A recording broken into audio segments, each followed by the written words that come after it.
This week from GNC Week in Review, powered by GeekNewsCentral.com. Elon Musk wants to have a debate about bots. Amazon buys Roomba for billions, and a mom is suing Facebook. Those are some of the tech news stories from this week, and it's Sunday, August 14th, 2022. My name is Kirk Corliss. I'm Scott Ertz.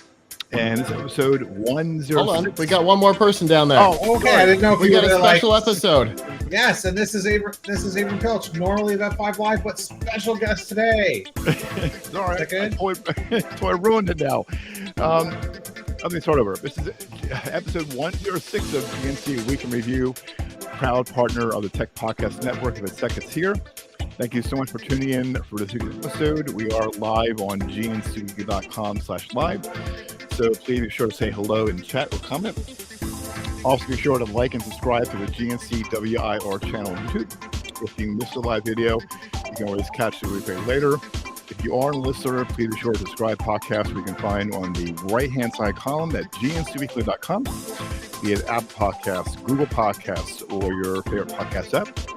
If you have a comment, be on social media or email, and those links can be found at gncweekly.com/connected. And I knew I should have, and I messed up the intro. That was my fault. I am so sorry. It happens. I am so sorry. So but the point is, we have a special episode. Yes, we have a special episode. I'm super stoked. We have a special guest. Abram, thank you so much for coming on.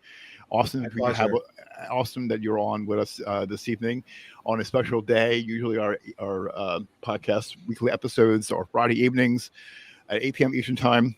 However, the last month has been crazy busy. I have been health reasons myself. Scott's been away on travel.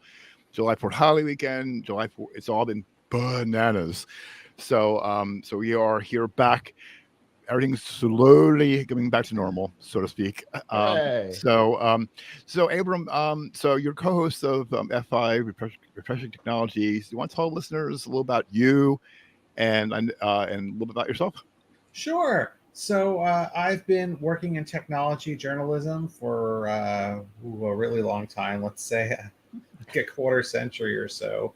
The last several years, I am editor-in-chief of the tech enthusiast site on the internet, Tom's Hardware. Very proud of that. Please come check us out at tomshardware.com. And of course, I live this stuff. You can see what a giant mess it is behind me, but it's all a very topical mess. I have robots, arcade machine, 2 3D printers. You can't see under my desk, but I got a couple of desktops here. I've got my 4 monitors here. So, I'm living it every day. And I got to say, Tom's Hardware is the go-to website for all tech news reviews. I use the site to get my new laptop, the Dell XPS 13, under the laptop finder. And let me tell you, it is a great tool. Highly recommend it. I was debating on getting a MacBook or MacBook Pro or Air, and some things that I wanted, as far as a work computer, doing this show, etc. Top notch. So kudos to you guys. You guys do a great job with it. Oh, thanks. And continue success. I'm also super stoked, and I'm so Yes. happy. We posted this on social media a few days ago. Posted some on Twitter, just like a little before we went on the air. As we registered for the People's Choice Podcast Awards. It started back in February, where all the podcasters registered their shows and their podcasts. Went from February of this year to July 31st, and then listeners nominate their particular podcast last month. And I got an email couple of nights ago. I can't remember when. I checked my email before I went to bed, and I saw that GNC Week in Review is a nominee under the This Week in Technology category.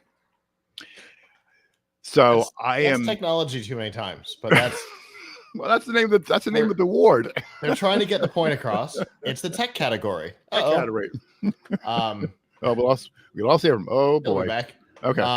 But yeah, it's super exciting. Yes, it is. This is the first time we've been nominated. This podcast has been on for 4 years, and we registered a couple the past, I think 1 or 2 years, I believe. I think 2 years. But I when I got the email, and this was late. I took my emails late at night. I didn't want to DM Scott late at night, so there we go. Up. There we go. Hey. I just want to say it did it again. Oh, the no. thing that I was telling you about. Oh no. Interesting. But it didn't go to sleep. I don't think that was sleep before. It turned off. So I fear that this could happen again. Now I'm going to tell you what it said. This is in my event log, because this has not happened the last week, and has now happened twice in a very short period of time. It says maybe Scott knows what this is. SCEP certificate enrollment initialization for work group failed. Get ACAPS not found. And then that's the last thing it does before it craps out. Huh. Event ID 86. I have a Microsoft Answers link. Error setting traits on provider error. It says kernel event tracking. Error setting traits on provider 28. Kernel power. The system is rebooted without clearly shutting down. First, yeah, we knew that. So for the listeners and viewers, Avram had an issue right before we started where the computer turned off, and it's done it again. And this is a brand new computer. He's actually going to be talking about the computer in the Pilch Point, which is a segment from F5 Live that we're bringing over here tonight. It's interesting. Let's cross our fingers that it doesn't do it again during the show. Yeah, I'm really sorry. No, that's okay. That's okay. It happens. I was just looking this up before, and it may have something to do with TPM. So I don't. That should be fun. Yes. So I apologize. That's okay. If it happens again, I'll be real quick to. No worries. No worries. I'll talk fast. You may have to edit me back. No, that's okay. Abram, for those who know and our viewers know and listeners know, we're live. I edit like the intro, the music part, because there was like 30 seconds of it. I edit that down. But as far as like with breaks, I don't edit because we just want to go.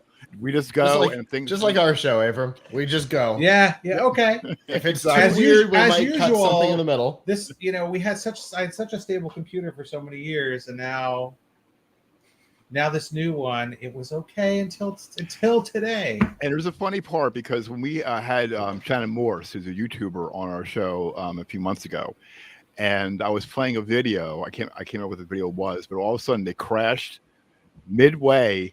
So I had to come back, and it was like about maybe about 60 seconds to like a minute and a half delay. So don't worry about it. It's okay. I forgot about that. Yeah. I can't remember what the video was. Okay. So going back to what I was saying earlier. So yeah, this is we registered to be nominated, I think, for the past 2 years, I believe. I'm not really sure about it. This podcast has been on since 2018. I can't remember the exact date off the top of my head. Don't quote me on it just yet. But basically, for the new listeners, or viewers to the podcast, basically we're a spin-off of Geek News Central, where I'm the executive producer of the podcast. And Todd Cochran, who is host, asked me, ironically, at CES 2017 or 2018, excuse me, you should do a podcast. And I didn't think much of it. I'm like, I don't know. But the more I thought about it and about doing a podcast, there's so many different types of podcasts out there, from one end of the spectrum to the other. And I've been on this podcast, producing a podcast for this long. I want to do a podcast, a week's of tech news. And Todd's podcast with Geek News Central is the new tech news of the day. And he has his own take on analysis on things. Some of it's a little political, which we don't do on this podcast.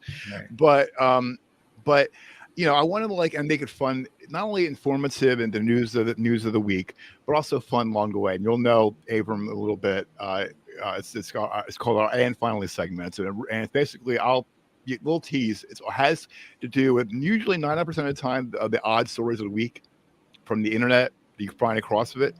It's weird. We cover it, but majority of it is food and tech. I'll say, oftentimes it's food.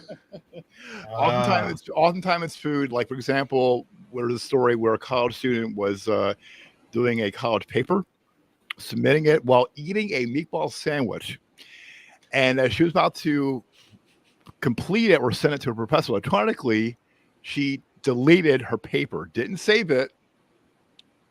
And then the professor came back and said, that's no excuse or something like that, and gave her additional time or something like that. So, and then there's another story where there's a guy that designed a website called about if you want to get a McFlurry and you want to know if it's broken, the machine's broken or not, there's a website where you can track in your area where you can find the nearest McFlurry if it's broken or not. It's called McBroken.com. So basically we want to make it informative and also fun because Scott and I have a lot of tremendous fun doing the podcast. I look forward to this podcast each and every week, getting the show together and what have you, and the segments and the news items of the week. I enjoy it so much. So, with that being said, I'm gonna put out there real quick that we've got a friend who is competing against us in this category. Mm-hmm. Chris Jordan. Yep. So, all right, Chris. Yep. You ready for a fight? He won last year for beer, dudes and beer. Yeah, in the other category.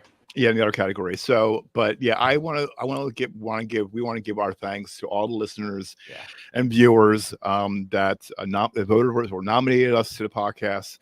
When I saw the email, I lost it.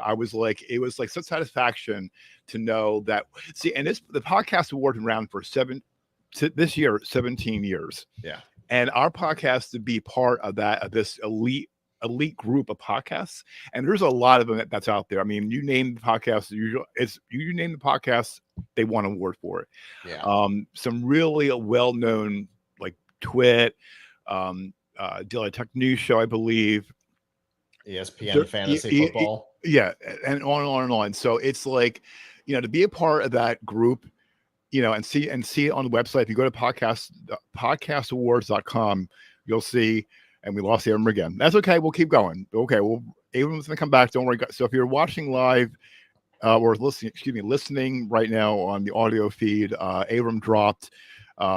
So he'll be back. So there's a technical issues. That's okay.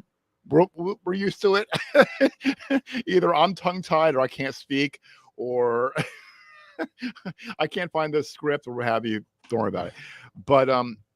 But yeah, seriously though, I wanted this podcast to do, I want to have it to be fun, informative, get some use out of it, information out of it. I started out as alone as hosting it, and a few months or last year or so, I asked Scott to come on because he's well versed in things. He has a great mind. He's a good friend. He brings a lot to the table, on his day job and with Amrock and E-Strike Sports, which he's been busy with E-Strike Sports as well. So I thank him. Strike Esports. E-Strike Sports. See, again, tongue-tied. Strike Esports. Strike Esports, excuse me. So, so I profusely thank him from the bottom of my heart, coming on as a co-host, and we're looking forward. What? Oh, okay. And I want to thank Todd Cochran as well, because he's for thanking him so much for allowing me to have a podcast along with Scott.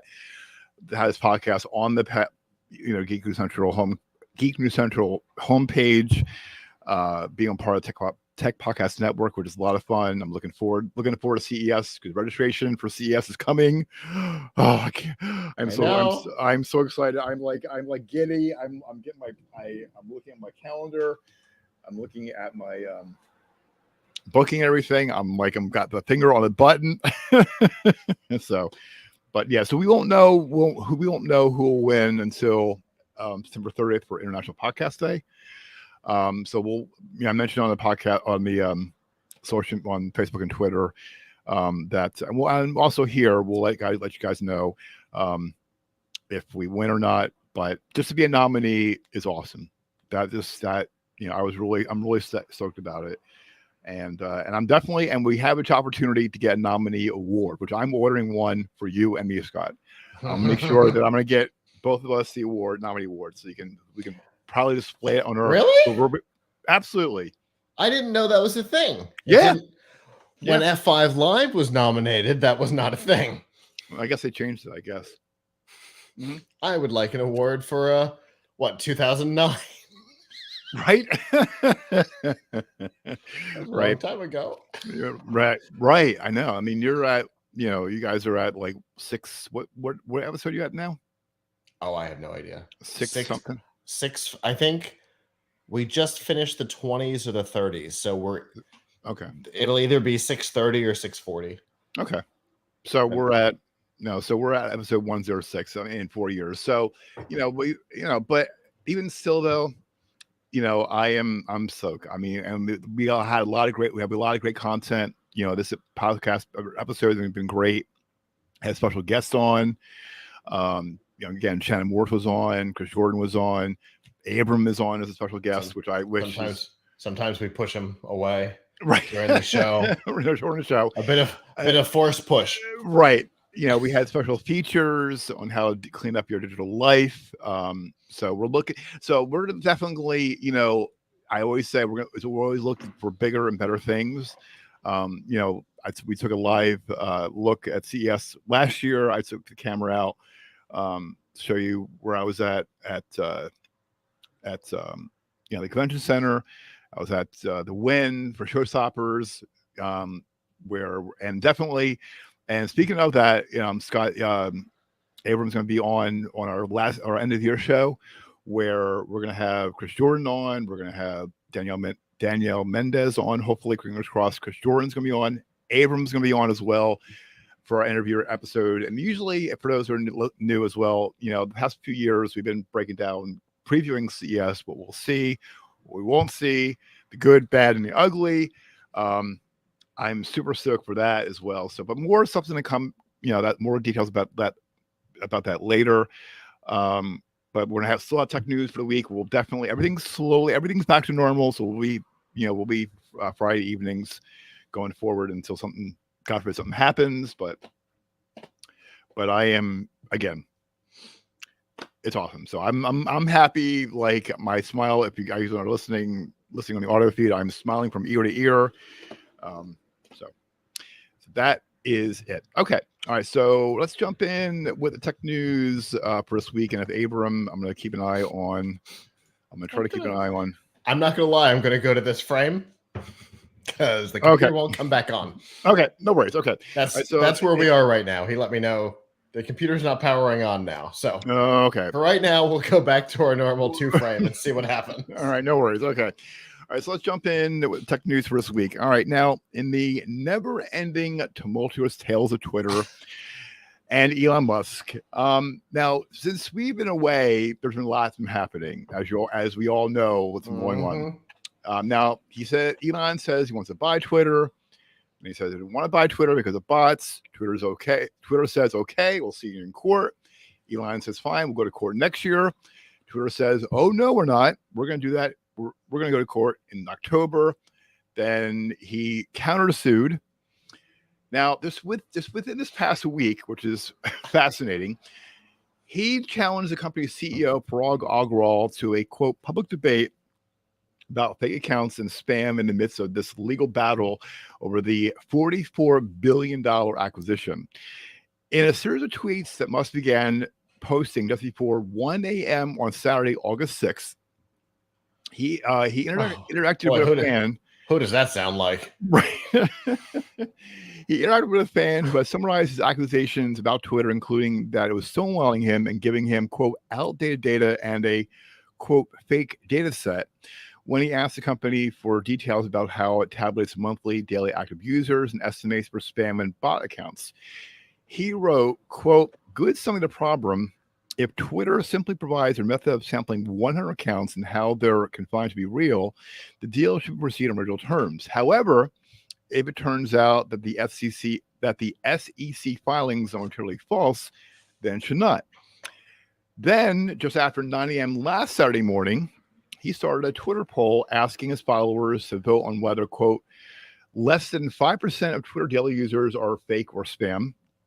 Respondents to the informal poll can choose one of Musk's provided answers, which read either yes, followed by 3 robot emoji, or LMAOOO, no. So for those who don't know what LMAOOO is, laughing my ass off out loud. He also wrote, I hereby challenge at Praga to a public debate about the Twitter bot percentage. Let him prove to the public that Twitter has less than 5% fake or spam daily users. A source close to the company says a debate is not going to happen outside of a pending trial. Attorneys from Musk did not respond to requests to comment last Saturday, and an attorney for Twitter declined to comment on Musk's Saturday's tweets. Wait, there's more. Oh, but wait, there's more. Right. At an annual shareholder meeting for Tesla on August 4th, Musk was asked to speak about Twitter during a question and answer session that followed a proxy vote. He said, this is getting laughter from the audience in attendance, quote, I obviously have to be a little careful about what I say about Twitter because there's this lawsuit and stuff. He confirmed that the only 2 publicly traded securities he owns are Tesla and Twitter. At the shareholders meeting, at a Tesla 2022 shareholders meeting, he said, quote, I think in the case of Twitter, since I use it a lot, shoot myself in the foot a lot, dig my grave, etc. I think you're dug it already. I do understand the product quite well, so I think I've got a good sense of where to point the engineering team of Twitter to make it radically better. He added that Twitter would, quote, help accelerate a, quote, pretty grand vision he had to build a business he's been thinking about since his earliest years as a tech entrepreneur, either X.com or X Corporation. He continues, quote, Amazon, that could be started from scratch, but I think Twitter would help accelerate that by 3 to 5 years. So it's kind of like something I thought would be quite useful for a long time. I know what to do. Don't have Twitter for that. But like I said, it's probably at least a 3-year accelerant. I think it's something that'll be very useful to the world. OMG. Now, this is the most ridiculous argument that he's having. As a bonus, debating on Twitter is not the way to go. This should be fought in court with lawyers. So what sense of this is again, I asked this before numerous times, and I'll ask again, what is he thinking? What is his psyche thinking? I don't know. That pause said it all. The longer this goes on, I feel like I'm getting further away from it. Mm-hmm. I felt early on like I had a pretty good idea of what he was up to. And then there was the whole, hey, there's more bots than I thought. Mm. And I thought I understood what he was up to. Mm-hmm.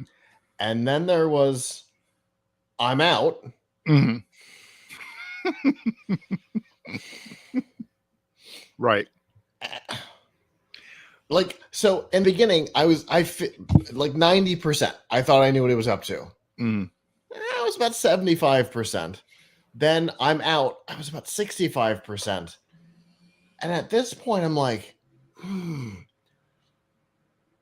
35? 30, maybe?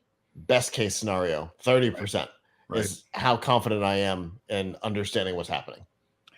And also, too, we covered it before. We also discussed about free speech. I'm all for free speech. However, my concerns were to this day is that he's spending billions of dollars for this company, which Twitter at right now is not worth it that much. And also the notion that, and also he sold his Tesla shares recently within the past few days. And I was thinking that I was all in. I follow him. But I still question his motives on, and the CEO, and also to what a lot of talk that amongst a lot of people that they need the CEO, Agrawal Pargwal, I can't mispronounce his name. He has not done enough to make Twitter better since he came on as CEO. And in fairness, no Twitter CEO has ever done anything to try and make it better. Right. I have never been impressed by anything that any of the Twitter CEOs have done. Right. They all seem super passive. In the early days, it was because it seemed like Twitter could do no wrong. They didn't have to do anything right, but they couldn't do anything wrong. And investors would just write blank checks. Here you go. And for those who have long followed F5 Live, we had a host, John, who basically took it upon himself. His whole job was to follow the nonsense that was happening inside of Twitter. And they'd get these huge investment rounds. So you'd have an investor come in and say, okay, so you want us to invest money in the company. Great. Tell us what your business plan is. I don't know what that means. Great. Here's $1 billion. What? How are you going to generate revenue? Don't worry about it. False. Nope. Yep. Right. So Twitter has always, I think they never got away from that, right? Nothing they could do could possibly hurt them. People would constantly write them blank checks and they'd keep going. And unfortunately, that's kind of what's happening here, right? Twitter sucks. And now here's Elon Musk saying, here's a bunch of money. Continuing to reward the bad behavior. But I think there's more to what he's up to. Behind the scenes over here, for years, we've had conversations that Twitter would be better as a programming communications system than it is for talking to people and messaging, telling people what you had for lunch or whatever stupid things happen on Twitter, or arguing with the CEO of a Fortune 500 company.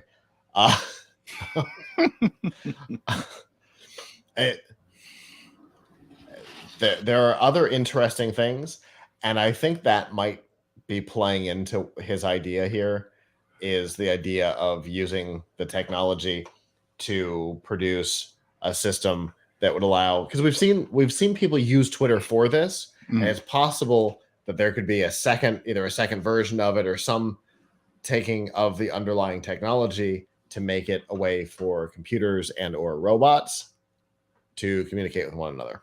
So like cars, for example. So do you think that with that in mind, do you think that maybe also too, where as far as computers and robots talking to each other, then his argument about bots is valid? Absolutely. Okay. Because the valuation was based on the business as it stands. And so if the business as it stands is different than what was presented to him when he made his offer, right here is our statistics. Here are the bots. Here are the people, whatever. If they lied, right? If they presented incorrect information, either purposely or accidentally, then the valuation that he gave it and the offer he made are invalid, which is the key. And that was my 95 to 75% drop. Was he's bitching about the number of bots. Right. This is him trying to get a cheaper price. This is a negotiation tactic. And then I'm walking away. Oh, my 75 to 65 drop was, this might be hardball. And I don't know. I feel like I'm getting further away from it, but this could be hardball. And then debate me on Twitter. Right. Now I'm at 30. now I feel like maybe there's alcohol involved and you shouldn't be tweeting at 2 a.m. in the morning. And that's the thing. I mean, his points are valid. However, again, using Twitter as a tool to get the and there are some people that are. There's me personally. I'm for it. I mean, if he wants to improve Twitter on all of its merits, including bots, I'm all for it. However, if you're using, I hate Twitter. Couldn't care. Right, anybody can own it. I don't care. Right. No, I get it. I get it. I get it. I mean, I get that. I mean, because I follow Twitter, I'm on it, not religiously. I'm on it, for a few minutes a day. However, my whole thing is that if he wants to clean it up, but also on the same token is that, again, he's using Twitter to kind of like discourage people from being on Twitter and to have this battle. And that's why if you're watching if you saw the thumbnail or see our title, BattleBots, the Twitter edition, it's like it should be done in court. Let the lawyers battle it out. Seriously, figuratively and literally battle it out. Don't use that as a way to get the court to side with you, because the court's not going to side with you, because the court has to be, and the judge has to be impartial on both sides. So I just kind of I'm wondering again, that goes back to his psyche on why is he doing this? He wants it so badly and he's debating on it. He was wishy-washy over the past few months. Wishy-washy over the past few months, and then just exactly a week ago, he decides to do this is just like. Oh, I'm sorry. I was dancing to the music. Yeah. Sorry, I had to cut this off. Because for those who are because we don't want YouTube to hear the music or something like that. Right, exactly. Right. So for those listening, and I explained this, I'll explain this again, because where I live, I have my windows open, and I live on a very busy street, and you'll hear Mexican music blaring. So if you hear that or rumblings of motorcycles and trucks, I'll mute. I'll try to mute and come back.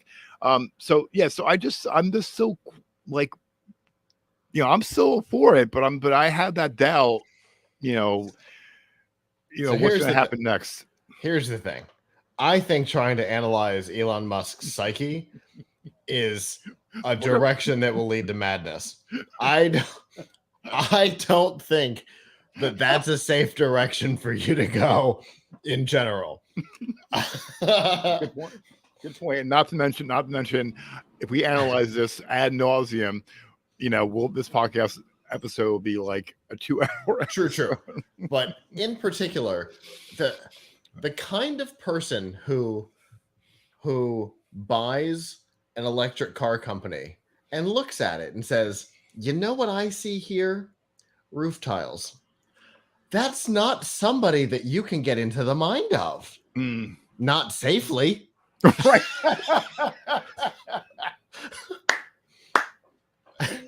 Because that's bonkers. Well said. That's not normal behavior.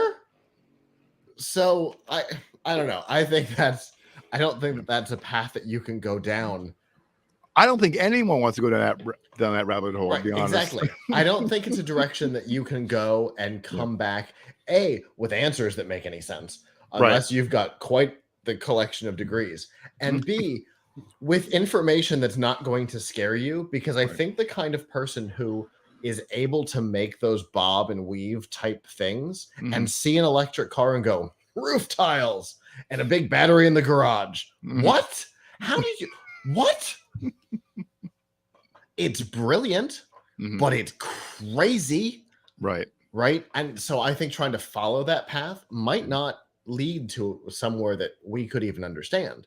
So it's possible that what we're seeing is the stream of consciousness in real time of a potential actual genius, right? Right. And to us, it just looks weird. Oh, agreed. It's weird on its all its merits. However, let's pose this question: he sold his Tesla shares worth a couple $1 billion. Do you think? I think he's like, I got to grab some cash because I think Twitter in their agreement, or their agreement. Whereas if he doesn't agree to the purchase, he's going to hit with I think a fine of like $1 billion. Something like that. Okay, so here's the rub. He sold those shares Tesla shares worth a couple $1 billion. Do you think that maybe he's running scared? No, possibly he may. Well, we don't know the outcome because it won't start in October. We'll keep an eye on it. But in the meantime, what's the possibility of him losing the suit and Twitter saying, "Okay, well, you're going to give us that. You're going to give us that walk fee"? Yeah, it's possible, and it's possible that in the lead up to the lead up to the lawsuit, there might be some agreement that he has to put the money into escrow. Right. We don't know all the details of that agreement. So it might be a requirement for him to put that walk fee into escrow now. Right. So he can't like transfer wealth and then declare bankruptcy and go,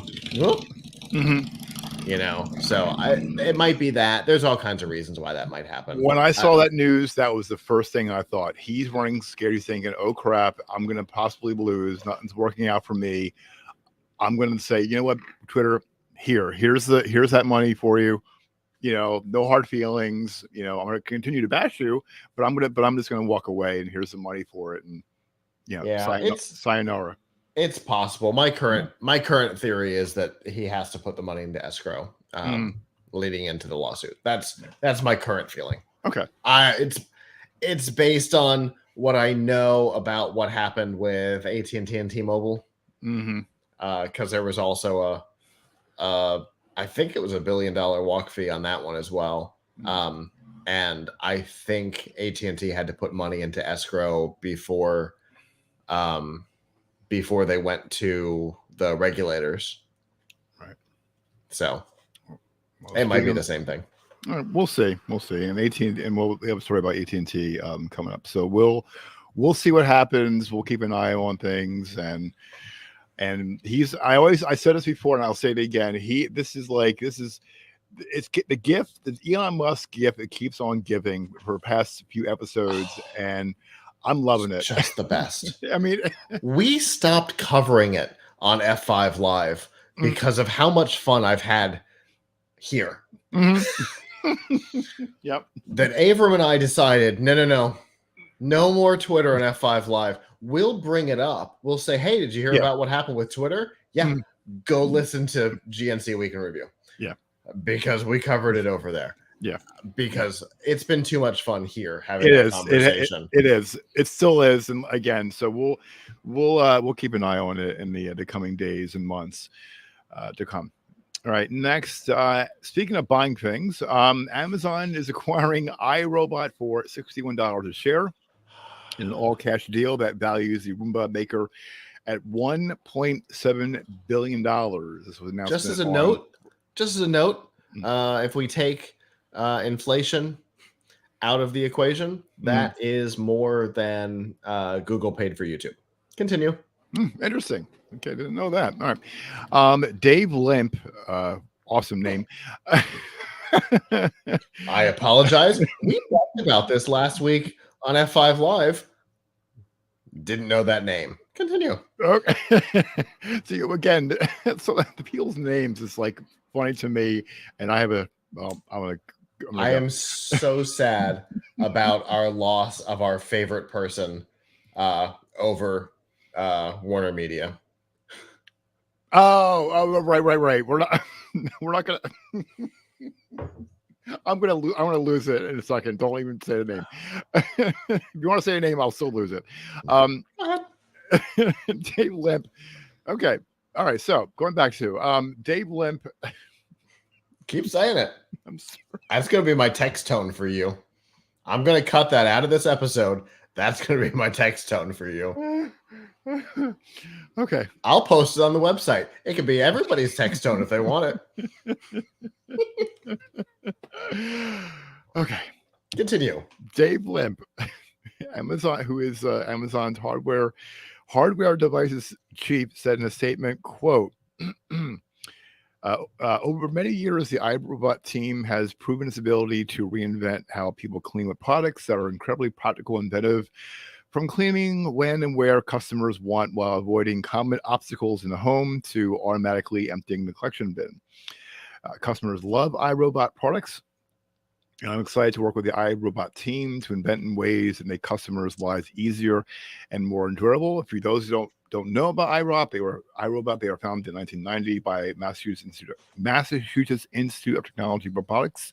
It's best known for making the Roomba, a robotic vacuum launched in 2002 that clean consumers' floors autonomously. It has also introduced robotic mops and floor cleaners. iRobot has also a subscription program that offers automatic equipment replenishment, among other services. iRobot said it will cut about 140 employees, or 10% of its workforce, as it faces rising costs and falling revenue. iRobot CEO Colin Angle will continue to run the company once the deal closes, and the deal will need the approval of regulators and iRobot shareholders. So I just want to make sure. So it's not the Will Smith movie that they bought. No. Okay. No. Okay. And not Asimov's book. No. Okay. On both counts. Just wanted to make sure. Okay. So I have such mixed feelings on this. And I know one of them is collecting of data. Indeed it is. So from Amazon's standpoint, totally makes sense. They've got their creepy little robot butler thing that is horrifying.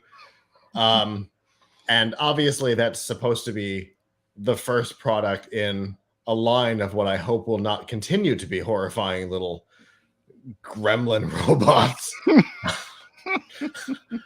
Because we don't need any of those running around the house. No. Absolutely insane. So, bringing in the company that understands in-home robotics, right? There's no other company on the planet, no other group of people on the planet that understand in-home robotics the way iRobot does. It's an unfortunate name because the movie and the book are about home companion robots that become sentient and murder. So the fact that they went that way with the name for the company has always been surprising to me, but I understand Asimov, big inspiration, 3 Laws, didn't work in that story. But when you take that and add it into Amazon, Asimov might become a little closer to reality because it's all about data collection, right? And yes, sure, Amazon wants all of the expertise, which they've bought. They also want the data. Amazon, with this purchase, will know the layout of your home. Through AI, can figure out the types of furniture that are in your home and what room is what on its own. And I can tell you this because Prime Day this year left me with a Roomba i7 Plus because it was half price. It was a great deal. And now the owner has changed in the just weeks since my purchase. I'm looking at the box. Oh, where boy. I'm sitting. We did a whole unboxing and everything to go along with it. But I don't know. My point was, I don't know how I feel about Amazon knowing the layout of my home, the way things change. And that's where when furniture changes, they'll know because the layout will change. And Avram, in our conversation last week, Avram brought up something that I hadn't considered. Well, how do you know that iRobot is more trustworthy? Fair. They could be giving it to anybody and everybody. everybody may have that data today, Mm-hmm. and tomorrow it may just be Amazon. It may be better. I don't know. It was a valid point.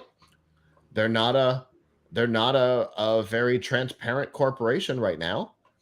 So I don't know who has the layout of my home. Could be everybody. But it's not only the layout, but they know. I guess it's the layout. They know what you're purchasing. They will recommend things. So when they know that you're going to go use this around your house, they know like the camera's on. Is there a camera on those? So we had this conversation last week, and I forgot to go look. So from what I can tell, from looking at the front, it looks like there are several cameras, including, it looks like a full Connect Array, Microsoft Connect Array. It looks like a full Connect Array across the front. So, so with that, I think there are several cameras, including an infrared. Okay, because that's scary, because they know, like, if it's on. I know obviously it's low to the ground, but let's say that the iRobot, will move down on the floor, and it goes towards your closet space below. That camera can see. The answer is yes. Okay, cool. Okay, so that robot will move to that shelf below and see that camera and take a picture or video of a product. It could be cat litter, or it could be snacks, maybe if you have a lower shelf pantry, where some do and some don't. Yeah, but that's an interesting additional bit of data. Exactly. So it's like they know, like, I mean, and we talked about this before, with the using and there's where they know what you're purchasing, and also like the one about the shirt, clothing. They know like your height, weight, and measurements, what have you. That's scary. That's possibly really pictures scary of your body. Right. And we talked about this before. And Abram was on, we talked about that as well on our CES episode a couple years ago, or 2 years ago, I think it was. They know what they're purchasing, and to have this Roomba around your house, the data is one thing, but they know every single thing about that general area in that house. That's scary. Yeah. My current position is I'm not a fan. I might evolve on that. And full disclosure, I'm kind of glad that Abram's having technical problems, and we may not dual brand this episode. Okay. Without him, because here's the thing. Amazon's a sponsor over on the show. So one way or another, their name's not going on this one, so we're good. Right. I am always creeped out by the amount of data that they pull. It never makes me comfortable. Agreed. The Amazon ads that I get on Facebook right now frighten me. They know things. And when their digital assistant, I won't trigger her for all of our listeners, when their digital assistant comes on and goes, hey, based on your purchasing records, we think it might be time for you to purchase sparkling ice plus caffeine. Do you want to add it to your cart? Oh, you creepy. No. No, I don't. I appreciate the concept, and I'm creeped out by the reality. Right. And that's the same thing here, right?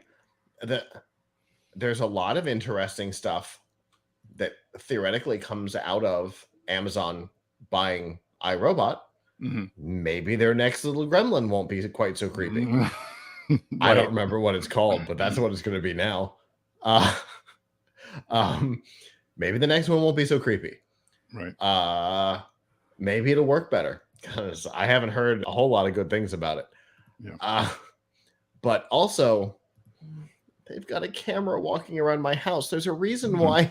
There's a reason why I don't have Ring cameras, because I don't want Amazon to have a camera in or around my house Right. Because they keep handing that data over to police. Right. Without warrants. Right. Yep. Exactly. So exactly. Will this factor into that?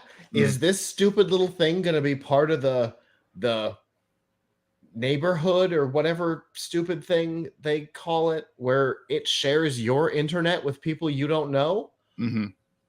I turn that crap right off, by the way. As well, everybody should.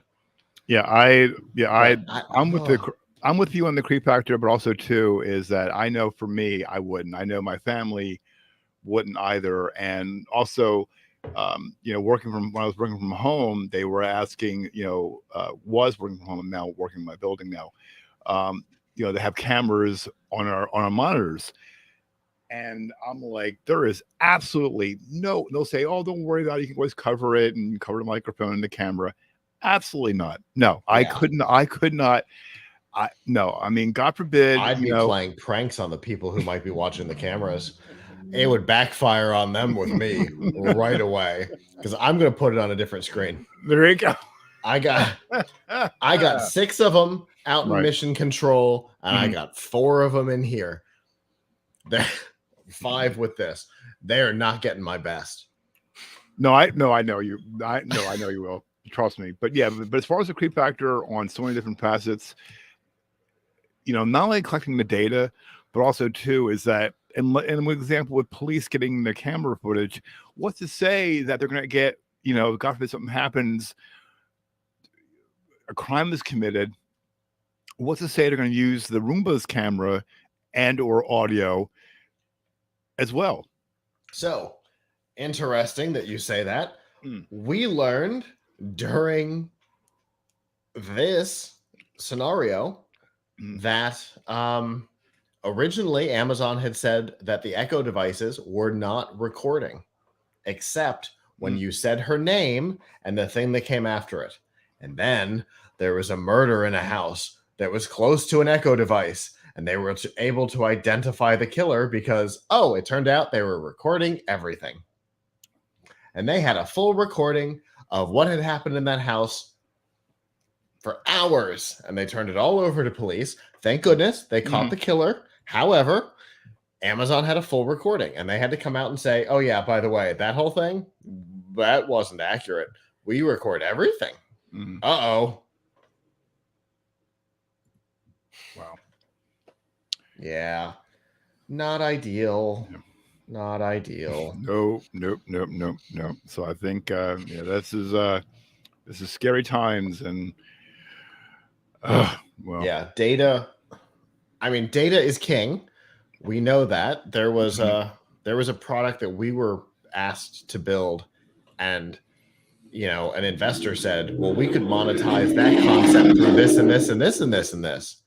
And we were thinking, we could, but that's creepy. And he was like, yeah, well, I don't care. This is how you could monetize it. Yeah, we could, but we won't, because that would make us bad people. Yeah, I think they should have did the show title, The Creep Factor, but I like the show title better. With the Fear Factor logo. Fear Factor, right. But I like the Battle Boss one better. Okay. Yeah, I like it. All right, moving along. A parent of a 13-year-old girl is suing Facebook against parent company Meta, alleging that the company failed to take, quote, ordinary care that users were not harmed by excessive use of the social media platform. Cecilia Tesh's daughter, who was a minor, excuse me, and referred to as RP throughout the complaint, is described as a, quote, heavy user of Facebook. The lawsuit filed at the U.S. District Court in Denver, Colorado, states that Tesh's daughter began using Facebook at the age of 7. Wow. Why? I'm gonna start with bad parenting here. I don't know the rest of this story. I'm going to start with bad parenting. Agreed. And quickly began engaging in, quote, addictive and problematic use of the platform. The lawsuit... That's what it's designed to do.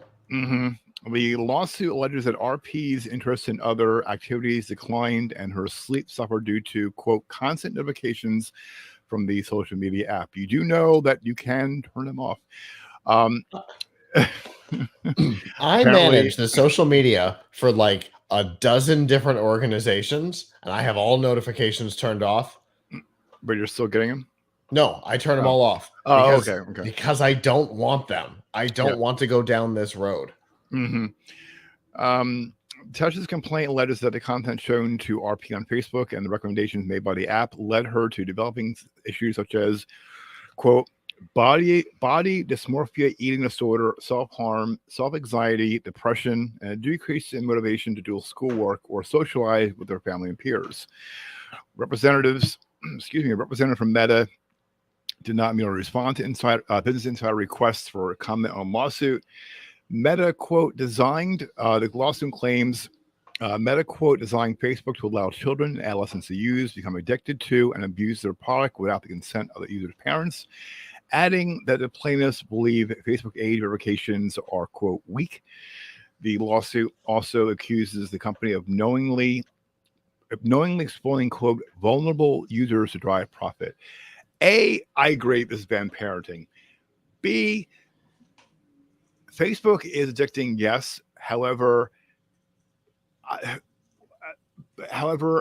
don't get, like, because I know my daughter when she was a teenager, she's autistic, and she is not on social media. Not only that, I monitor her what she does online, right? Websites she visits, video games, you name it, from one spectrum to the other.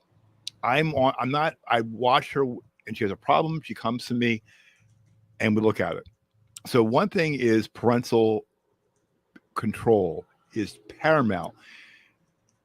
But this kid is on it since 7 years old, whereas, which you can't do, right? So kids are smart, and and they're very, very smart. Kids are as young as my daughter's age, years before, are well versed on getting online and doing all this crazy stuff. I think that number one, this lawsuit is going to be shot down immediately, without question. And I agree to you, Scott. It's bad parenting. Point blank. Period. I know someone that's on Facebook, and she's an adult. She's on it morning, noon, and night. At 6 now. P.S. She's on it at 6 a.m. Yeah, that's crazy. I'm on it from about I'm on it each day. I'm on it max 15 minutes to check out what's going on, but also I keep an eye on our page, our GNC Week in Review page. I'll lose my freaking mind. I will, but I'm not addicted to it. I'm on it. I admit it, but I'm not. And also when I see posts about different, be it politics or there's someone's vacation or someone's birthday or little things like that, that's it. But wow, that's insane. Yeah, that's insane. First of all, it's way too much Facebook. It just in general. But yeah, it started too early. Mm-hmm. It was allowed to continue, right? Which is not a great sign. Mm-hmm. However, we know that Facebook has worked to produce a platform that is harmful, knowingly. Mm-hmm. And so, with that, here we are. Mm-hmm. Is it? Do they have culpability? They might. Which means that a judge can't throw it out. No. So it can't just be tossed. It can't just be dismissed. It has to go in front of a jury because you can't just say, no, they don't hold any culpability. And as soon as you can't say, well, for sure, summary judgment, then it has to go on. So a dismissal is not going to happen here because Facebook has said things themselves to create situations. There have been whistleblowers that have given context that Facebook then confirmed.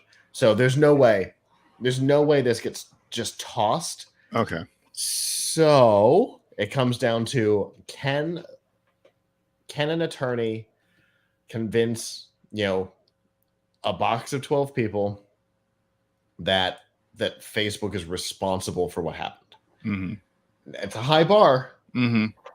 but they're going to get the chance to do it. That's Okay. my belief. They're going to get the chance to do it. It's not going to get tossed in summary judgment. It will go. Okay. It will go to a jury. But they've got emotion on their side, Right. But can they convince the whole box? The other side only needs one, right? Facebook only needs one, right? They need the whole box. Facebook only needs one. But there's also this jury, if whomever they pick, and that could be anyone. Some of those jury members or the members, it would be parents, I think. And I think that, if they were to go into that jury room or the listening to testimony, what have you, and I'm pretty sure they'll have a questionnaire. I think that some jury members, if some of them are parents, I don't think they can be impartial. I think they're going to basically solely say it's bad parenting. They're not going to give. They're not going to give. It's going to be hard to pick. I think it's going to be hard to pick a jury.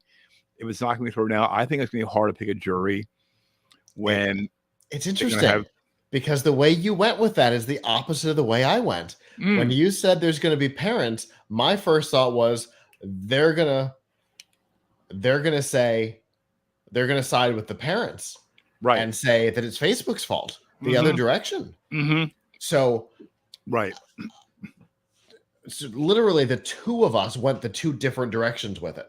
I thought that the parents would side with the parents, and you're saying that the parents might side with Facebook and say bad parents.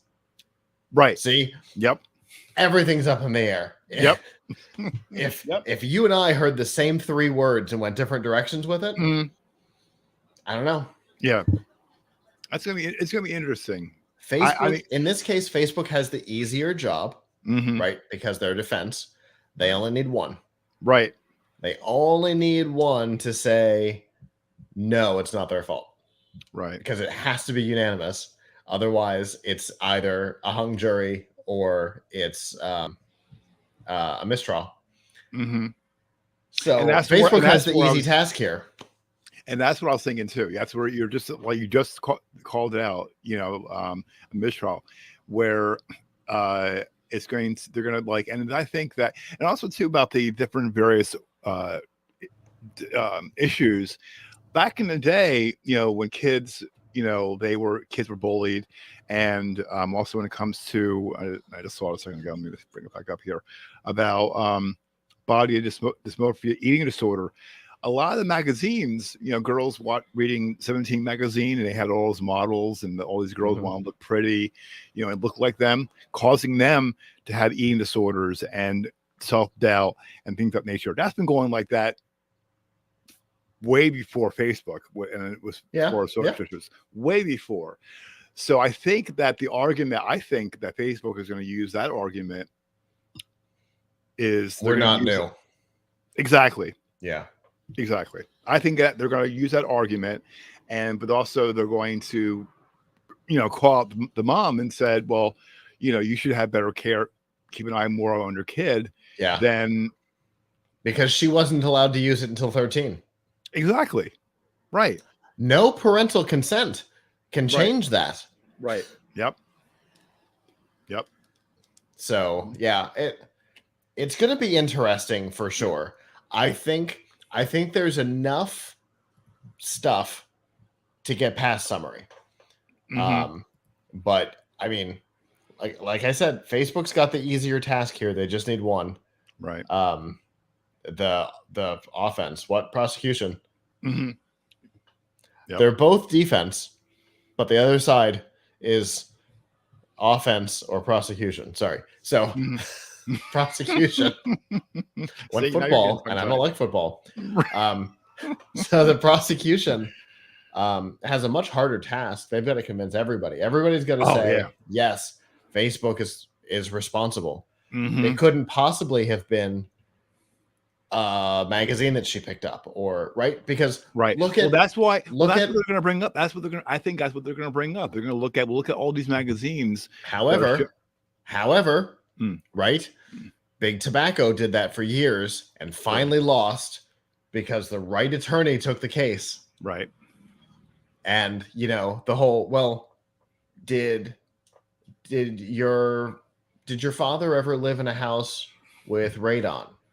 I don't know. Oh, you didn't check? No. Well, you know, radon also causes lung cancer. Mm-hmm. Did your father ever spend time in a building with asbestos? I mean, most people in the 70s and 80s did. Mm-hmm. Well, you know, asbestos also causes lung cancer. Right. Did a doctor ever say for sure that it was smoking that was guaranteed 100% the only cause of the lung cancer? Well, that's the end of the trial. That's what Big Tobacco did for years. Right. And it's possible that Facebook will be able to pull that, because again, they only need one. Yep. If they can pull that even for years, you know, they can survive for a while. But my suspicion is that, like Big Tobacco, Big Tech and Meta in particular will trip and fall at some point, because there will be a jury of sympathetic people in the box. At some point, they will trip, they will fall. There will be people who the whole box will not be susceptible to that argument. You know, something, or a lawyer will go back. Like there was a car company at one point that used to use a similar opening all the time because a couple of their cars caught fire. They used to use the same opening in court. There was a Boston Legal episode about it. And at one point, the prosecution had seen the tapes and used it against them. They opened with their opening. And totally undermined, and the jury went the correct way in that case, not in favor of the car company. So, you know, eventually something will happen. Will it happen in this case? I don't know, because I don't know that there's enough history on it. What are the chances that they stumble upon the perfect box the first time? Unlikely. That's the one thing there's a lot of unknowns, and there's also there's that blame that's going to shift. You know, that's what their attorneys are going to do. Right. Did she ever pick up a teen magazine? Yes. Well, you know, teen magazines show, although the teen magazines have been going a little woke lately, and they've been doing all kinds of different body images. Right. So that's maybe that whole thing might actually hurt Facebook's argument. Exactly. Exactly. I think I honestly believe that that's where they're like, you know, they're saying if in the suit, or I'm sorry, in the complaint about body dysmorphia, eating disorder, self-harm, severe anxiety, that and depression and what have you, that's where they're going to use that as a weapon. But there's a good response to it these days, because those magazines are using non-anorexic models. Right. So, I mean, the prosecution's got a bit of an argument there. Right. If Facebook does say, well, did she ever grab a teen magazine? Yeah, but have you seen those kids? They don't look like they did 10 years ago. Right. 10 years ago. I mean, I get emails for lots of companies, right? As I know you do as well, for PR reasons and stuff. And I've managed to get into clothing things, like even Calvin Klein. When you think of a company that uses anorexic models, Calvin Klein is the logo that comes into your head. Yes. Oh, without nope, question. Not anymore. Without question. I mean, all of those models are heavy or above at this point. I mean, they're right. So, I mean, there's a counter. This is going to be interesting to watch. This is something that we're going to keep an eye on, definitely, for sure. So, more to follow. All right, well, speaking about 'Millions of AT&T customers are eligible for a payment in a class action settlement stemming from accusations the mobile carrier illegally charged subscribers undisclosed administrative fees for years. A judge tentatively approved a $14 million class action settlement in June, and the site for filing claims is now live. Plaintiffs in the suit filed in the U.S. District Court for the Northern District of California argue AT&T failed to inform postpaid wireless customers they were being charged a monthly $1.99 administration fee for each line. Unlike prepaid subscribers, postpaid customers are billed after the fact based on their usage. In an email to CNET, a spokesperson said AT&T denied the allegations put forth in the lawsuit, adding that it, quote, clearly and prominently discloses all fees. The carrier agreed to the settlement, the representatives adding, quote, to avoid lengthy, expensive litigation. Now, just to get some sense of the reasoning behind this settlement, AT&T began charging postpaid customers a monthly administrative fee for each wireless line in May 2013. In their suit, Vianu versus AT&T Mobility, plaintiffs Ian Vianu, Elizabeth Blum, and Dominic Gutierrez allege that the fee is really a way for AT&T to increase its basic rate, quote, without having to advertise the higher prices. The fee has been regularly raised. It's more than doubled in 2018 to $1.99 a month, even though AT&T financial records allegedly show the company's administrative costs have actually been decreasing. According to the complaint, mention of the fee is intentionally buried in billing statements, quote, to make it likely customers will not notice it. It's also phrased to suggest that it's akin to a tax or regulatory fee from this suit that reads all along, quote, when in fact it is simply a way for AT&T to advertise and promise lower rates than actually charges. Calling the practice, quote, a bait and switch scheme, the plaintiffs maintain AT&T has, quote, unfairly and improperly extracted hundreds of millions of dollars in ill-gotten gains from California consumers.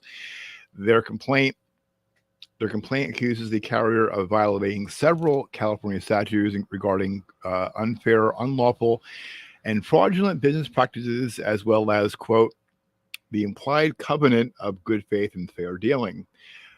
So if you know someone that lives in California or know someone that does, and you are an AT&T customer, we'll have a link to a source from CNET on how to file a claim and when class members will receive a cash payment. I'd love to know how it was labeled. It's disappointing that we don't have that information. Yep. Don't know. If it was labeled such as to suggest that it's a tax, I'd love to know what the text was. But I suspect it's far from the first time we've seen stuff like this, right? Singular had a thing like this at one point in the past because I got a check from them. Sprint had a thing like this in the past. I got a check from them. It's not new or unusual in the industry. The telecom industry, especially in the old days, was a bit of the Wild West. There were kind of no rules, especially in the cellular game.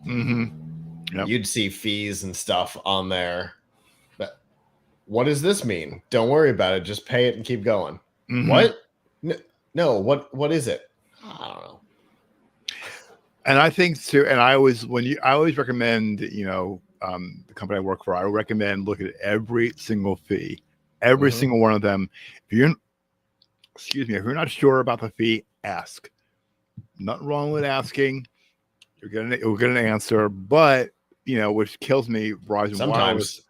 Right. So well, Verizon Wireless, increased. I remember having trouble with T-Mobile in the old days when I was at Radio Shack. T-Mobile would have fees on their bills, and people would ask, I'm not T-Mobile. I can't answer that. And you'd ask T-Mobile, and they'd go, oh, yeah, that's just a fee. Right. But for what? No. Well, right. Also, too, back in when you said the Wild West days, back in the day, they didn't have, they had fees, but it didn't specify what they were. And I believe there was a law that got passed years later where it split up. Exactly. And not only that, the actual name, what that fee is for. Yeah. Because it used to just say taxes and fees in one line item. Exactly. Oh, I remember. Exactly. Yep.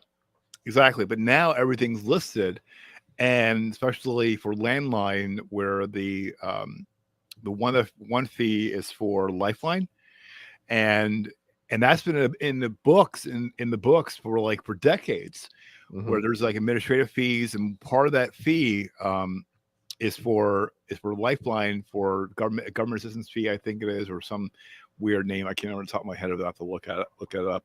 But yeah, so yeah, definitely. I mean, it's the fees have gone up. But also too, they try to hide these fees, especially now. A lot of these, Verizon added, due to the inflation, we're going to raise your Verizon wireless bill $6 a line. Yeah. And that's like, I mean, I have 4 lines, make sure I get my head. Yeah, 4 lines. My wife, it adds up. Yep. So, I mean, but at least they're coming out and saying, okay, well, this is the fee. A lot of customers aren't happy about it, but of course not. But it's like, but at least knowing that they're admitting faults, they're admitting they're wrong. Whereas back in the day, they're like, they specifically said that they didn't do that. They said that we didn't do anything wrong, but it's cheaper for us to do this than to fight it in court. Pretty much, yeah, exactly, yeah. So, no even admission of guilt, right? But at least people in California, maybe this will be the beginning. Yep. Maybe we'll see this show up in other states too. Yeah, definitely. Yeah, and again, if we'll have a link in the show notes from the story, for the full story, because I had to edit this. Working on this, I had to edit down a lot. It gives you all to find out all the details and all that. Speaking of cell phones being expensive, right? So that's a good segue I've been doing over the past little while.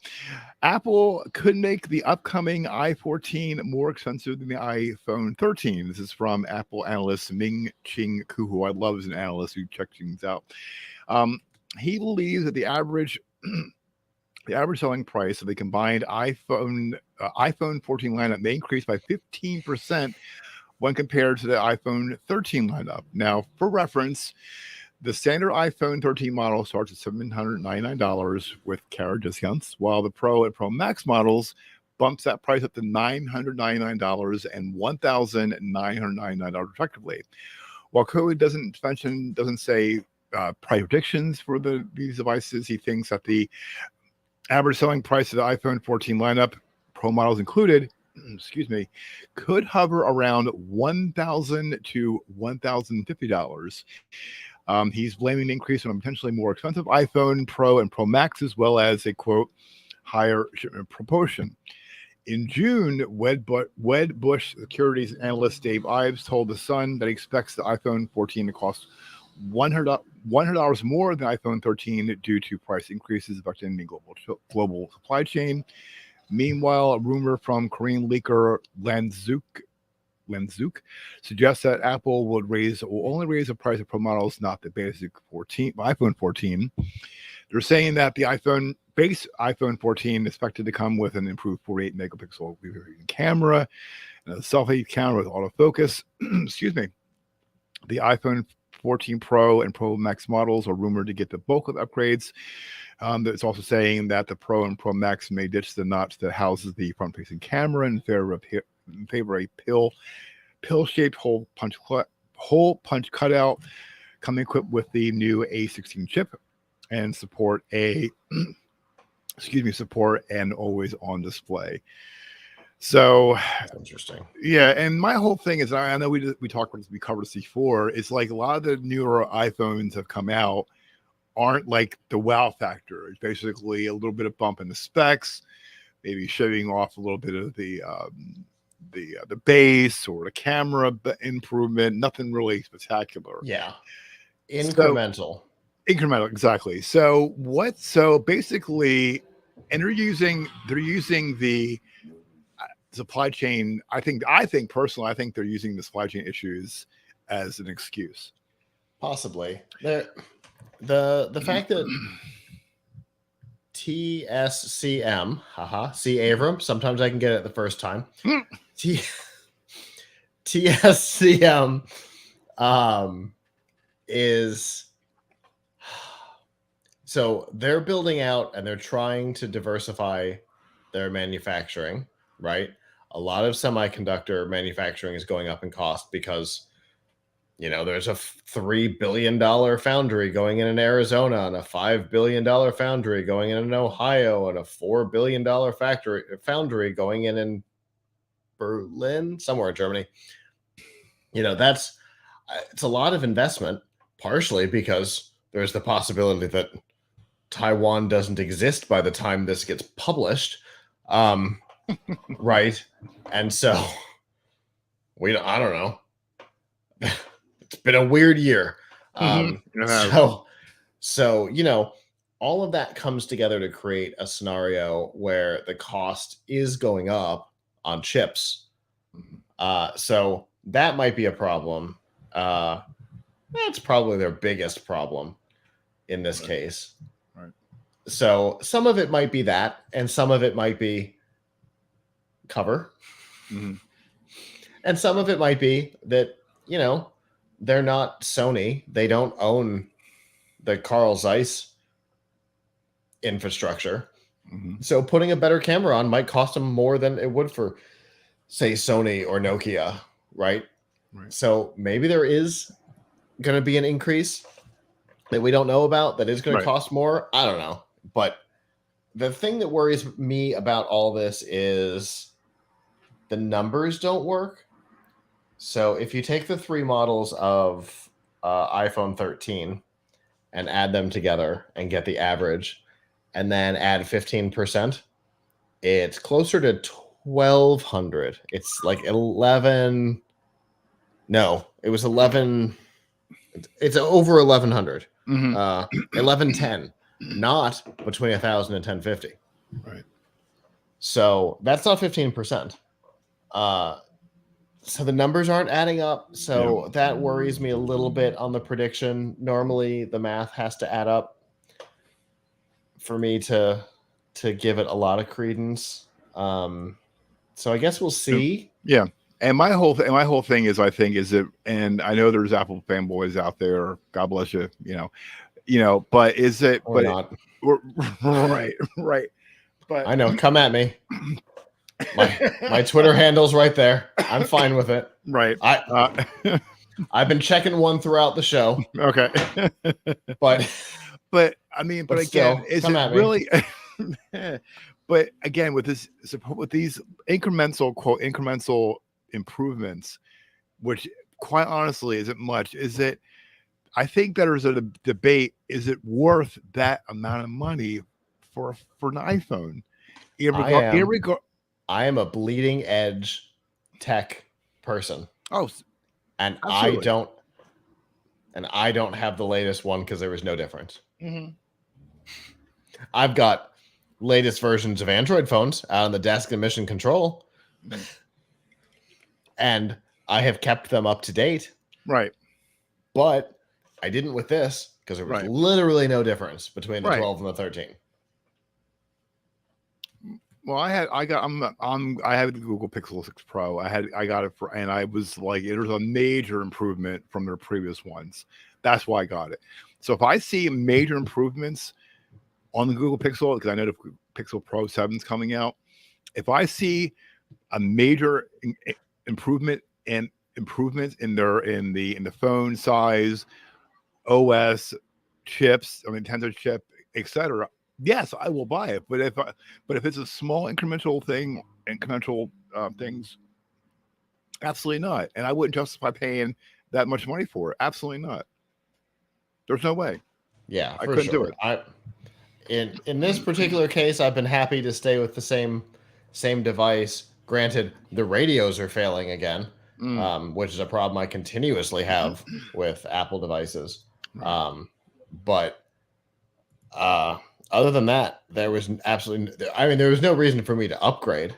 There's a reason for me to be annoyed by the device and use one of my other devices as my primary daily driver.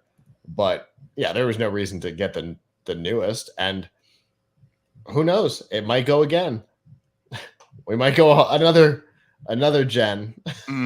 Just let this one sit. Mm-hmm. Yep. All right. So what we're gonna do, because we're running really long. I want to talk about Peter Thiel. Oh no, I'm getting to that. That's what I'm about to go because I'm gonna kill. And this will be in the show notes. I'm gonna call an audible. There's a story. There's a story about. It'll be in the link in the show notes about Walmart possibly may. Or Walmart Plus may bundle with a streaming service. So, real quick, is the rumor that it's going to be a new streaming service? Are they going to relaunch Vudu, or are they pairing with somebody? They're possibly pairing with a streaming service. It's unknown if it's going to be Paramount. It's going to be unknown. Disney Plus. So I can't imagine Walmart and Disney pairing up like that. I don't either, but Disney's thing is too big with Hulu and Disney Plus and ESPN.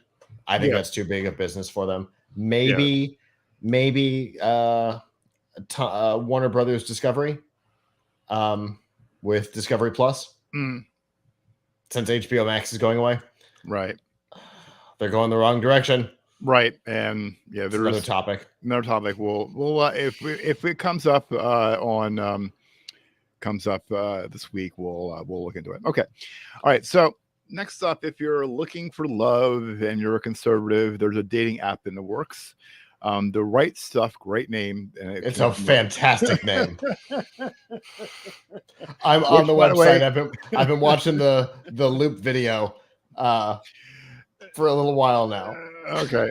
And it's also the name of a movie. And if you don't know what the movie is, look it up. Now they're starting to scheduled to launch next month. This is according to a video posted on the site's Twitter feed. The video host, Ryan McNally, who is the younger sister of former White House Press Secretary Kayleigh McEnany, says, quote, this is the most unbelievable statement. That's probably who that was. I didn't see a lower third. That's probably who was in the video. Because now that you've said it, in my head, that looks like it could be the younger sister. Okay. The Right Stuff is all about getting into the right dating pool with people who share the same values and beliefs, or the same values and beliefs as you.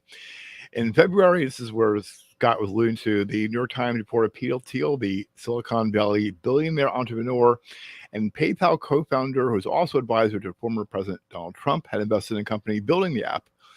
The app, which is launching in September, with a specific date to be announced within the next few weeks. It will initially be available for only Apple iPhones and other iOS users, which I think is like ridiculous. I mean, come on. What about Android? Get some Android some love.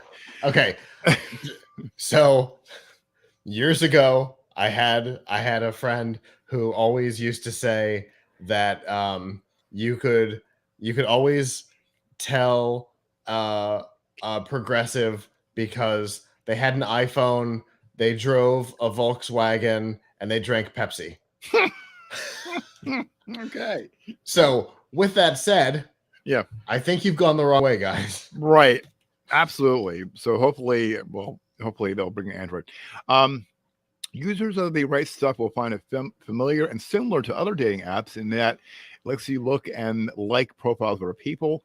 When two users like each other, they can chat and create a customized date to go on. The app will be free with a premium subscription for additional features. Women will get their premium access free, where McKinney explains in the video, quote, for simply inviting a couple friends, gentlemen, if you want access to premium, that's on you. And by the way, there are only two options, ladies and gentlemen, no pronouns necessary. Okay, going down that world. Getting back to on the website, one of the full screen bars says "Getting back to normal. View profiles without pronouns." Oh my goodness gracious! See, I love this website. I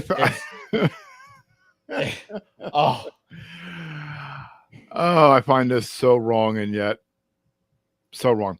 Actually, it was reported that Thiel had invested $1.5 million into the app, which is being created by a company run by Trump political aide John McEntee. $1.5 million is all he invested? Yeah. He made that an interest on his checking account today. That's fine. He told Axios, quote, "Conservatives deserve an easy way to connect." A co-founder of the Right Stuff is Daniel Huff, who is a former advisor to the Trump White House. The app is being built by, and this is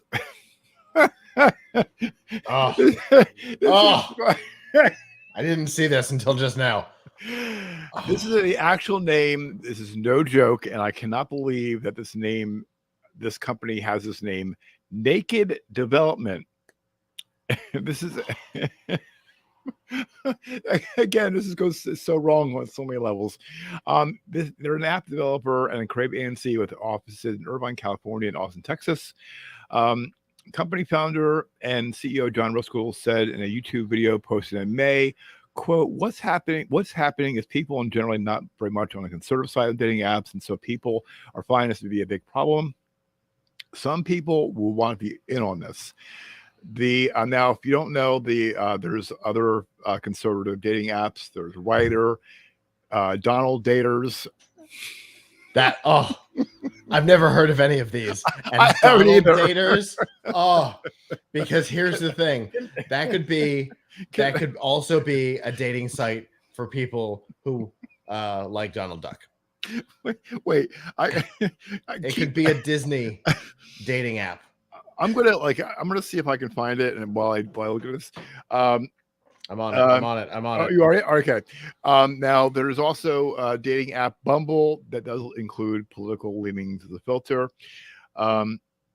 The Right Stuff hopes to prove the exception. Huff told the Hill, quote, "What we're doing has not been had." Oh my God, this story is like so bonkers. I'm tongue tied again. What we're doing has really not been done before. No one has built a high quality, properly funded app with a dedicated team. I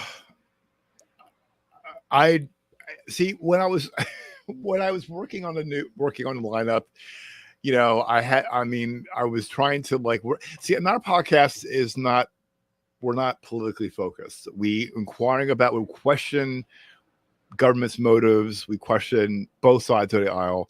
You know, we don't go down a rabbit hole. But Todd Cockrell on Geek News Central, you know, he has his own take on things. Politics it surmounts itself, but there's also a dating app called Republican Singles. Continue. Oh my God. So I kind of wonder, okay, there are conservative dating apps, but I guess I'm just so. None of these three are in the store, by the way. They're not. Oh, okay. Nope. They might be on Android. I don't. Okay. All my Android devices are out in mission control, but none of these three. Conservatives only, Writer, and Donald Daters. Oh God, I was hoping to see. Because you could do a logo that could both represent his bonkers hair and Donald Duck's beak. Oh, I want to go start drawing right now. Okay. I'm loving this. Okay, no, it's I'm looking right now. I don't see it. I don't see it on Android. So it's going to be interesting to see if Apple will approve this app. And that was my next thought. Because who remembers how much crap Apple threw at Google Voice when Google Voice was trying to get into the iPhone store? They're like, nah, it duplicates built-in functionality. Excuse me? There's not even a policy that says it can't. Right. And what? Does Facebook Messenger not duplicate functionality from iMessage? So it'll be interesting to see if they can get Apple to approve this. Yeah, I think so. Republican Singles did. And speaking of Republican Singles on Android, it's got over 5,000 downloads and it's a 2.7 rating. Considering it's a conservative app, specifically a conservative app, that is a higher number than I would have expected, because that's the kind of app that I would expect to get review bombed. Yeah. Well, I was wondering, I mean, also too, I think that why with dating apps, I mean, I'm not on dating apps, I'm married, happily married, but my whole thing is that why should an app be skewed just solely, literally either to the left or to the right? Why can't, like, if you're a Republican, if you want to date someone, who enjoys your company, like your likes and dislikes, why does politics have to be the focal point of a relationship? I don't get it. I don't get the whole logic behind that. I can answer that question. Okay, shoot. It's something that I've heard. Obviously, I listen to lots of stuff. I'm a big fan of Peter Thiel, but unrelated to his politics. I think he's an unbelievable businessman, and he managed to take down Gawker single-handedly. So good on him. I've got several books by him. His fellow co-founders, however, I'm not as big of fans of. Anyway, he was on the right side of the PayPal thing. Anyway, there are a couple of conservative commentators who have said that if you're looking for a serious relationship, right? So there's goals, right? Serious relationship versus hookup. Right. Tinder, Bumble, those things have all gone towards the hookup culture, right? Which is not a conservative thing, right? In general, but also, if you're looking for something serious, is it somebody that is going to bring up children in an environment that you don't consider to be dangerous to the children? Okay. And so I've heard a couple say things like that. I've even started to hear some progressives say something similar. What they mean by dangerous is different on both sides. But yeah, that's part of it. And when you look at the website, it kind of gets into that a bit. Connect with people who aren't offended by everything. View profiles without pronouns. The transgender conversation is one that a lot of conservatives and people in the middle consider to be dangerous, particularly to children. Right. That one wasn't interesting. Okay, that's funny but unrelated. That's funny, but that's the kind of stuff. The right stuff was created for conservatives to connect in authentic and meaningful ways. Other dating apps have gone woke. We bring people together with shared values and similar passions. So, it's one less filter that you have to set, I guess.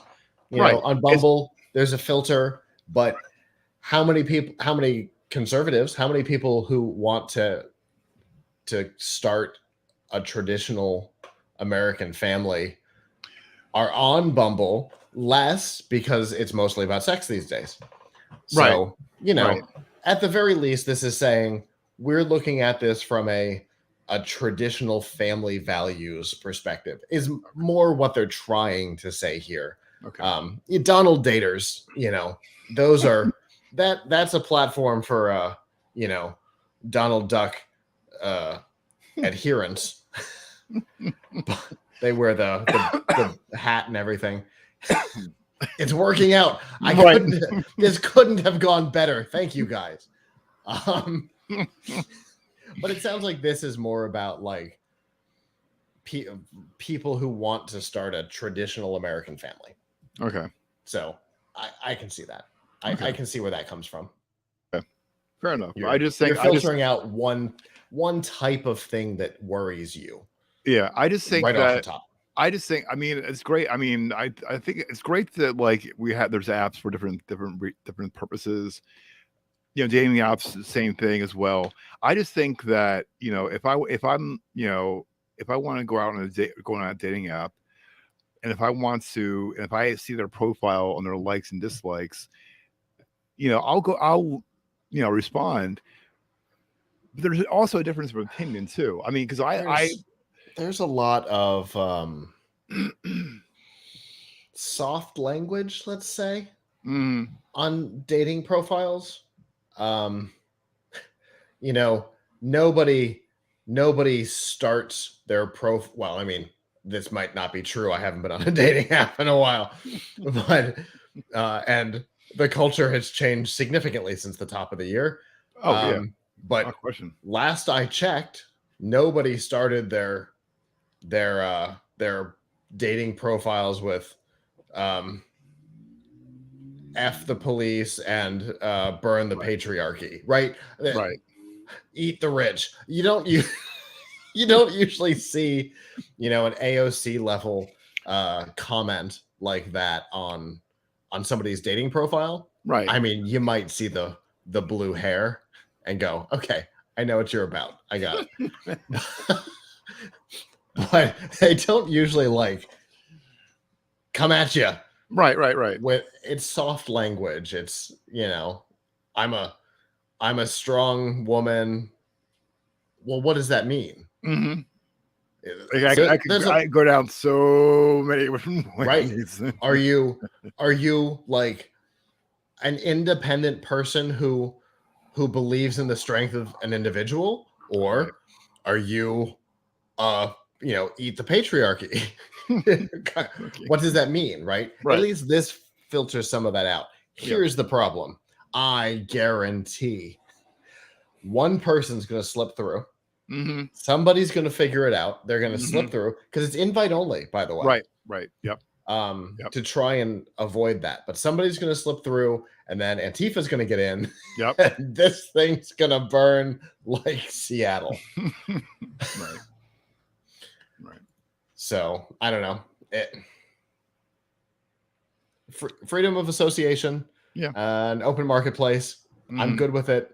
I don't know that it'll last. And like we said, there are others that haven't gone anywhere. Right. So even Donald Duck adherents haven't made what was it, Donald Daters work. They also haven't made Truth Social work, but that's another issue.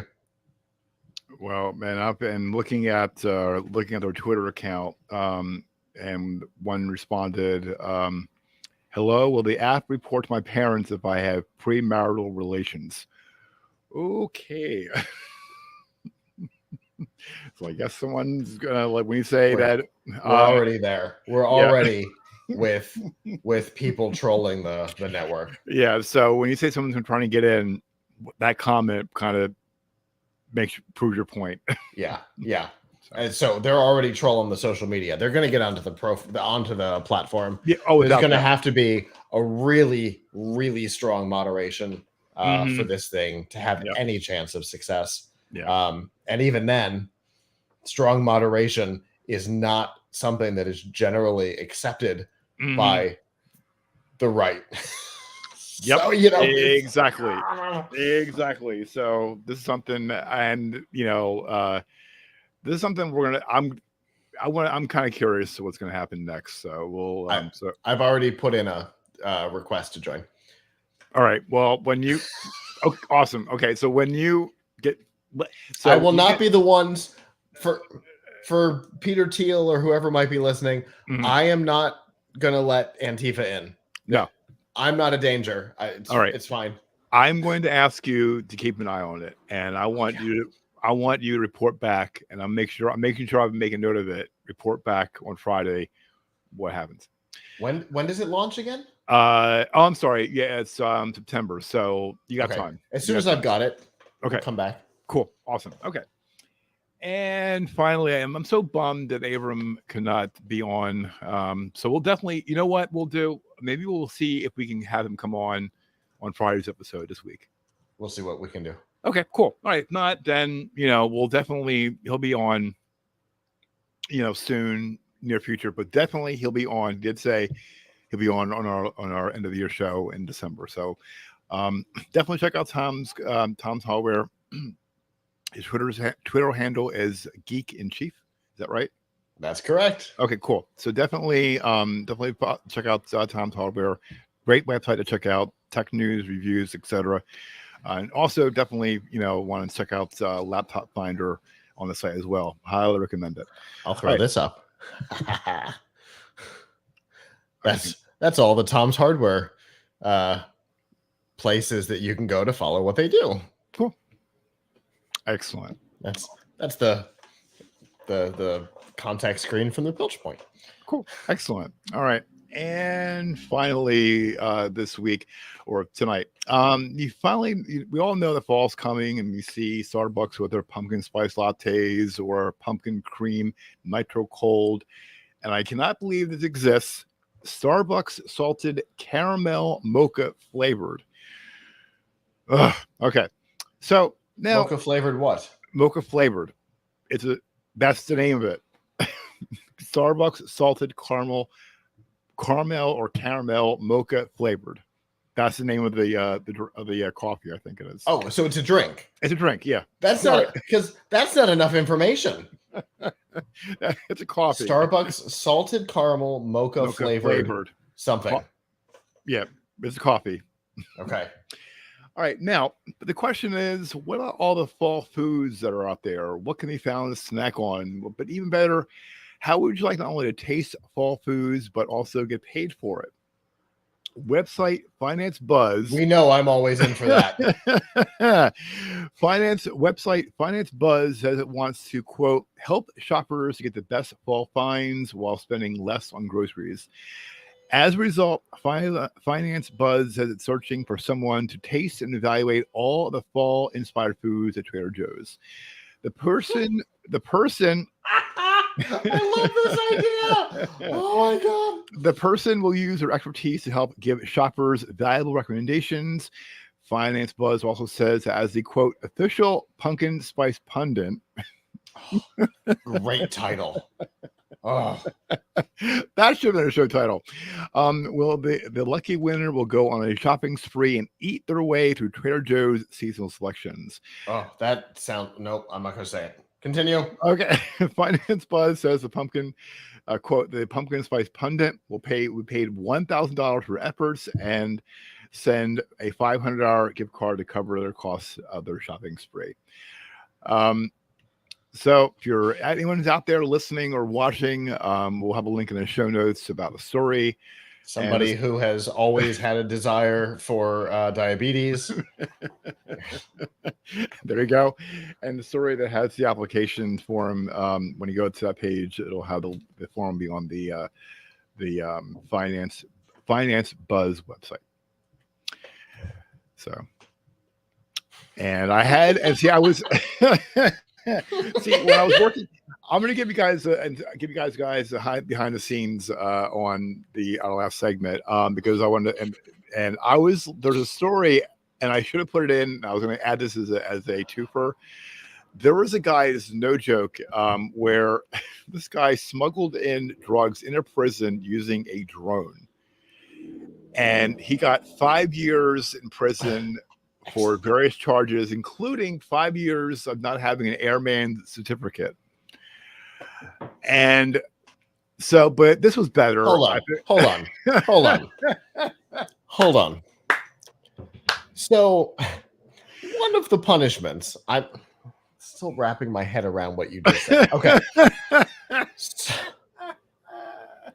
So, a guy did something that's not all that uncommon. Drugs into a jail using a drone is actually becoming more and more common. Mm-hmm. But one of the punishments was that he can't have an FAA license for 5 years. Okay, so the guy who was smuggling drugs into a prison is absolutely the guy who's going to follow that rule. I guarantee he has a license right now. Yeah. Yeah, I was like, when I saw that, and I saw that, and I'm like, I'm looking at it. I can't remember what the charges were exactly. What he got 5 years for, but in addition to 5 years in prison for not having a airman certificate. And I just was hold on. I'm sorry. He's going to prison for 5 years. Yes. Yes. Does the ban start after prison, or are they concurrent? It didn't. Is he not allowed to fly a drone while he's in prison? It didn't say. It didn't say. Okay. It didn't say that. Okay. It didn't say that. Let me just. This was in. It's this great. In Fort Worth, Texas. It's a great story. I'm so glad that you brought it up. Drugs are not technically food. Right, it's not food. No, it's not food. I because I was trying to I couldn't do it because okay, wait. If convicted, faces a maximum of 45 years total in prison, 20 years for attempting to provide contraband in prison, 5 years for serving as an airman without an airman certificate, and 20 years for possession with intent to distribute a controlled substance. Okay. So he already doesn't have a license. Which is what the second charge is for. He's potentially going to prison for up to 45 years. I don't know how old the guy is. He's I'll tell you in less than 5 seconds. I think it was 47. Okay, so he's 47. He's potentially going to prison for 45 years, which would make him 92. 44. Okay, so he'll be 89 if he gets the full 45. Right. At 89, if he gets out of prison, which is doubtful, he's going to come out and go, you know what I really want to do? I want to fly a drone again. It put me in here for 45 years, but I'm going to fly another drone. Oh, right. I've got 5 more years.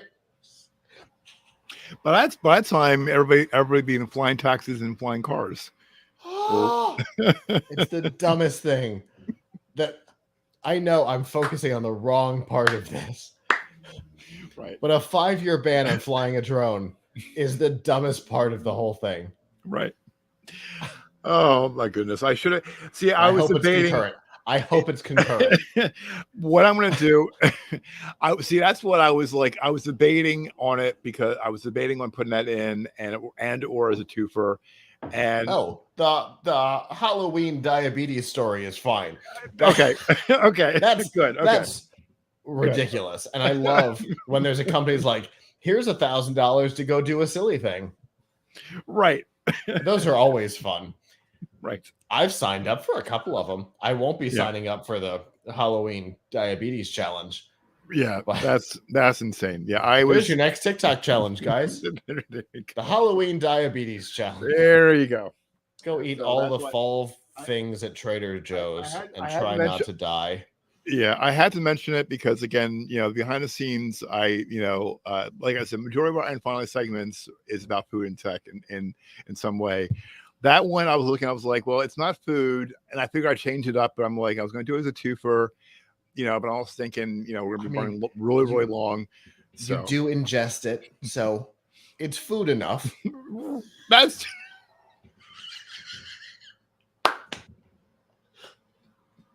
food does not need to be nutritious. Right. That is true. That is true. What's the difference? What is the classification that makes drugs not a food? Well, we don't want. If you've got an answer, hit me up on Twitter or gncweekly.com/connect. But we don't want to encourage. Please, we don't. Oh, Scott, we don't want. That's why I was putting it to me, not to the show. Okay. Tell me why drugs are not food. It's the same agency that regulates both of them. I'm gonna start throwing out the arguments now. Oh my goodness. Okay. We've been off for too long. We've been off way too long. But in a way, this is what happens. This is what happens. Right. Oh my goodness. Okay. And with that, that ends the tech news for this week. Is that the note you want to end on? Or do you want to remind people the website that they can go to get the diabetes challenge? Okay. So, let's go back to that because I skewed off. That was also me. I skewed way out into the weeds a little bit. And now you know for the future to not do that until after the show. Exactly. Right. Because I'm going to run with it. Exactly. As you always do, and rightfully so. And thank you for that. Yeah. So on the website, there's a link in the show notes where you can for the full story on it. And when you go click on the link on the bottom page, there's a form to fill out. Takes you to Finance Buzz. Fill it out. If you do win or get selected to be the pumpkin spice pundit, let us know. DM us. Or go to gncweekly.com/connect. Okay. Now, on that note, that is the tech news for this week for Sunday, August 14, 2022. Apologies to Abram. He wasn't on. He was on for like a few minutes. So let me recap what the pilch point would have been. He just built a new computer. As you heard. The new computer has been working fine for days until 10 minutes before the show, in which case it turned off at least twice, possibly 3 times. And this last time, it didn't come back on. What he was going to talk about was some of the things you need to do what he did, but more successfully. Right. So hopefully he will, on a touch point on the next episode on F5 Virtual Technology, he'll have that, I was happy he was going to do it here. All right. Show notes from this episode can be found at gncweekly.com. Also, be sure to check out the latest tech news and commentary from geeknewscentral.com. And be sure to tune in Mondays and Thursday evenings at geeknewscentral.com/live for the Geek News Central podcast. And then be sure to watch and tune in to gncweekly.com/live Friday evenings, 8 p.m. Eastern time. Knock on wood, everything's back to normal. And as always, if you are new to podcasts, be sure to like and subscribe to the GNCWIR channel on YouTube. Also, please make sure to click on the bell and always click notifications so you will not miss the next episode. Also, be sure to share this episode with people you know so you can check out this podcast and pass along the word that this podcast is easy to subscribe on your favorite podcast app. And be sure to tune into F5 Live Refresh Technology with Scott and Abram Sunday evenings at 9 p.m. Eastern Time. That's at f5live.tv/join us, or be sure to subscribe to the podcast on your favorite podcast app. If you have comments in this episode about being a pumpkin pundit or not to ingest or not ingest drugs, you shouldn't. You shouldn't. No, absolutely not. We'd love to hear them. Head on over to gncweekly.com/connect and connect by email, Twitter, or Facebook. I'm on Twitter. I'm at Kirk Corliss. Scott is on Twitter at TTTMABO. Till the next episode of GNC Week in Review. So long. Bye-bye.